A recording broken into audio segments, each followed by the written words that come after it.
Good morning. You're watching City News 24/7. I'm Faiza. Mark Carney is once again wearing his prime minister's hat today as he meets to discuss U.S. tariffs with Canada's premiers. And joining us to break it down for us is our Alan Carter. Alan, today will no doubt be another eventful day on the federal campaign schedule. Absolutely, possibly even unprecedented in some ways.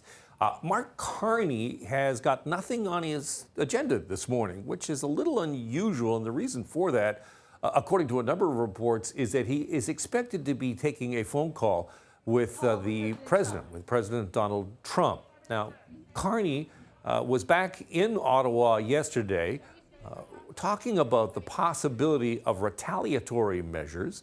And also on the agenda, as Faiza mentioned, is Carney will be meeting virtually with Canadian premiers who will discuss possible measures after Donald Trump signed an executive order on Wednesday to bring in a new 25% tariff on finished vehicles imported into the United States. That's expected to go into effect next week.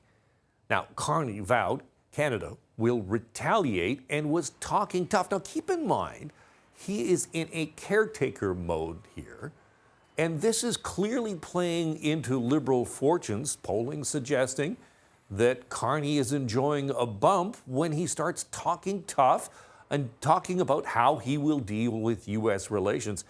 Here's what he had to say.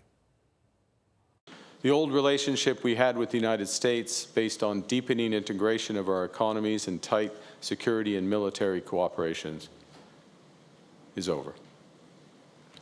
What exactly the United States does next is unclear. But what is clear is that we, as Canadians, have agency. We have power.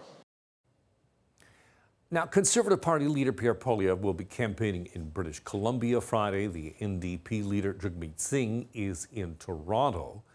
Now, as I mentioned, polling suggests the Trump tariffs are boosting Liberal fortunes. The majority of voters not only think that U.S.-Canada relations is the #1 issue in this campaign, they also think that Mark Carney is best suited to handle Donald Trump. And it has both the Conservatives and the NDP looking for opportunities to sound prime ministerial when talking about national sovereignty.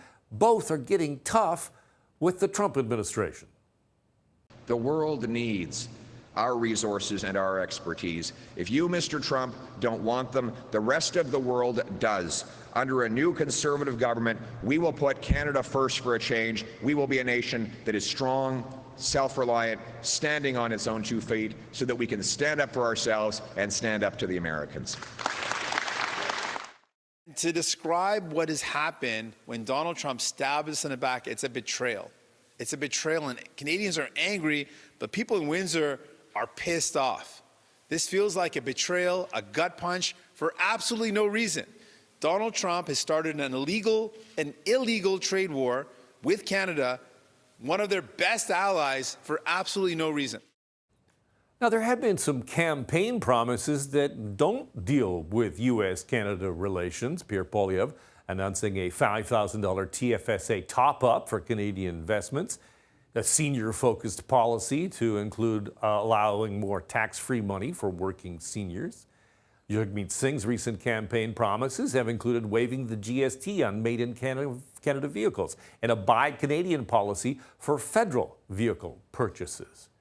But with Donald Trump dominating the news cycle and taking all of the oxygen, is anyone particularly paying any attention to those campaign promises? Or is Canada-U.S. relations and Canada sovereignty, is that just the overwhelming #1 issue? And then, as polling suggests, as I mentioned, that seems to be helping Mark Carney and the Liberal Party, at least at this point in the campaign. Faiza? All right, that's our Alan Carter in studio. Alan, thank you so much.